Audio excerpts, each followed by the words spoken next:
Signal for a throw-in is given while facing the touchline where the throw-in will occur.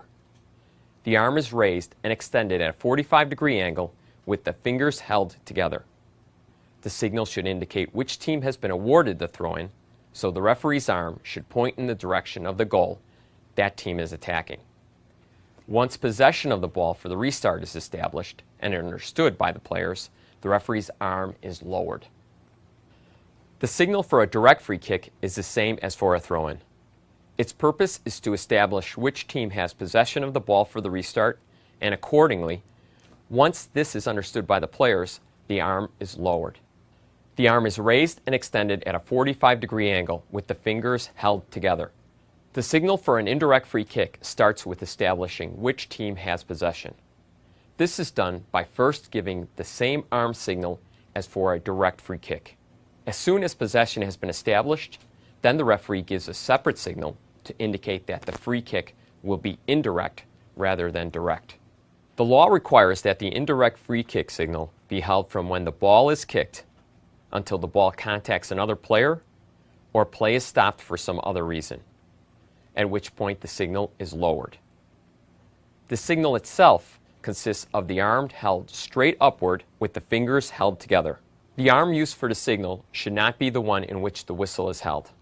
While facing the goal, the referee signals for a goal kick by holding the arm straight out horizontally with the fingers held together. The signal is lowered as soon as possession for the restart is clearly established. While facing the end of the field where the ball crossed the goal line, the referee signals for a corner kick by pointing in the direction of the corner closest to where the ball left the field of play. The arm is raised and extended at a 45-degree angle with the fingers held together, and on the same side of the body as the corner being used for the restart. The referee's body is turned in a slight angle to face the selected corner. Once it is clear that both the restart and the correct corner are understood by the players, the arm is lowered. Advantage is signaled both visually and verbally. Both arms are brought upward in a swinging motion from below the waist to a point no higher than the shoulders. At the same time, the referee clearly and loudly states either "play on" or "advantage." The referee must not use these phrases or anything which might be confused with either phrase where the application of advantage is not intended.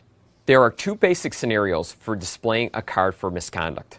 The standard approach is to collect information from the player to be carded and then, while standing at least an arm's length away, to raise an arm straight upward while holding the card by the thumb and one or more fingers so that the card is clearly visible. The other scenario used is when the referee decides there is a danger of retaliation, violence, or further misconduct if action is not taken immediately. In this case, the card is shown in the same way as in the standard scenario, but as quickly as possible, perhaps even while in the process of approaching the player guilty of misconduct, and only afterward is the necessary information gathered before play is restarted. Anytime a red card is displayed, the action should be followed by a gesture which clearly indicates that the player must leave the field. If a player is issued a yellow card for the second time in the game, the referee puts the yellow card away after displaying it, and only then is the red card displayed. U.S. Soccer recommends that referees keep yellow and red cards in separate pockets so they can be quickly retrieved without fumbling, dropping, or wasting time to check that the correct color card has been pulled. When a restart such as a free kick, goal kick, throw-in, or corner kick must be delayed for any reason, U.S. Soccer recommends that referees give a clear indication to the team in possession of the ball for the restart that it may not attempt to put the ball into play until indicated by the referee with the whistle. This is achieved by verbally stating that the team must wait for the whistle, and in most cases, pairing this with a strong visual indication by raising the whistle no higher than the referee's shoulders or head and pointing to it with the other hand.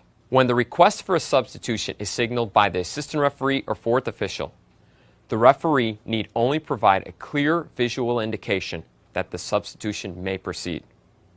This typically involves the referee waving on the player in question with a beckoning motion. If needed, the referee can clarify the signal with the officiating team during the pregame conference. When a penalty kick has been awarded, the referee points with an extended arm, fingers held together, downward in the direction of the penalty mark. This may also be accompanied by a slight, not exaggerated, bending forward of the body to clearly distinguish this signal from that of a goal kick. From an angle and a distance in relation to the assistant referee or fourth official, the referee indicates with his or her fingers the number of additional minutes of added time. The visibility of this gesture is increased if the hand with the fingers extended is displayed against the referee's shorts or jersey. The message is additionally confirmed by verbalizing the number of minutes while making eye contact with the assistant referee or fourth official. The signal for a goal is for the referee to turn and point upfield towards the center mark. Before signaling, the referee's attention should remain focused on the area in front of the goal to observe player reactions. Next, the referee should make eye contact with each member of the officiating team, specifically with the lead assistant referee, to ensure that no infractions have taken place. Once this has been completed, the referee should signal accordingly.